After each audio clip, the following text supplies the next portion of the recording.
I realized that my entire income depended on the largesse of other people. A lot of people still don't know that waiters do not get paid a salary. They are paid maybe in this state about $5 an hour. In the state of Tennessee, they get $2.15. So that's not a lot. All right. So they depend on what the customer gives them in order to put food on their table. And that got me interested into how did tips start? Does anyone even know how tips started? I mean, what happened? Well, we're going to have a little history lesson. Let me tell you about it. Tipping, it turns out, might have started in the Middle Ages. You know, there was a time when the lords and ladies would go across the road and, you know, Robin Hood and his merry men would die from the trees and they would say, give us all your money, right? So what they did was they said, instead of this happening, they would throw the beggars on the way a few coins and say, please, please don't let anything bad happen to us, okay? And that evolved into the toll system, which, you know, if you've gone across the Lincoln anytime soon, it's still a ripoff. And then what happened was this slowly started to turn into a system of tipping servants in houses. This was called the Vale system in England. And you would tip someone for an extraordinary service at the end of your stay, staying with some lords and ladies. And then before you knew that, that had metamorphosized into tipping people in taverns and restaurants. And one of the legends is that a coffee house on Fleet Street, where Samuel Johnson was a patron, there were bowls that said, to ensure prompt service, were put on the table. And in order to keep the Java flowing, people would throw a few coins in there. And does that sound familiar? Been to Starbucks lately? Right? Okay.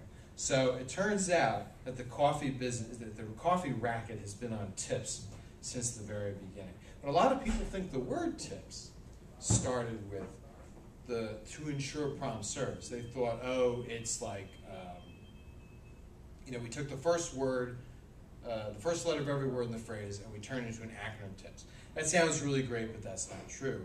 And in fact, what the tip, there was a definition of tip that was in existence before that, and it was simply this: a small present of money given to an inferior, especially to a servant or employee for another service rendered or expected.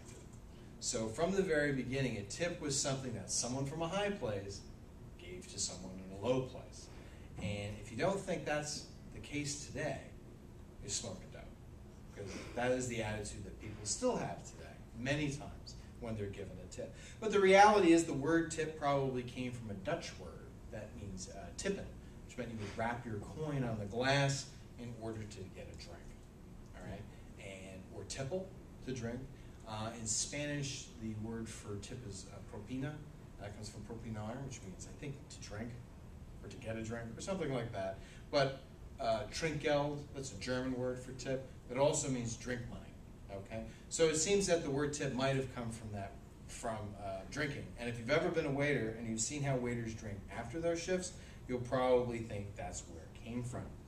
And then tipping really spread incredibly rapidly throughout Europe.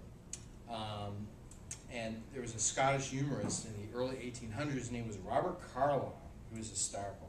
This is what he wrote one day. The dirty scrub of a waiter grumbled about his allowance, which I reckoned liberal. I added a sixpence to it, produced a bow, which I near rewarded with a kick. The accursed race of flunkies. So you can see, even back then, this was written in 1840, people didn't like waiters very much. Okay. And then what happened was, of course, it came to the United States, and prior to the Civil War, there was no tipping. You look at the travel writing of the 1840s, you have Europeans expressing amazement there's no tips in this country. Now, if you flip it around today, the Europeans are always complaining about the tips in this country. So it's a bit ironic. And what happened was visiting Americans to Europe brought the practice back. And it only took about 30 years for tipping to go completely throughout the country. So all these professions that weren't tipped, waiters were not tipped. Waiters earned a salary. Barbers were not tipped. They earned a salary. All of a sudden, all these people started getting tips. And before you knew it, the bosses realized a nice little thing. Hey, we can get away without paying these people, right?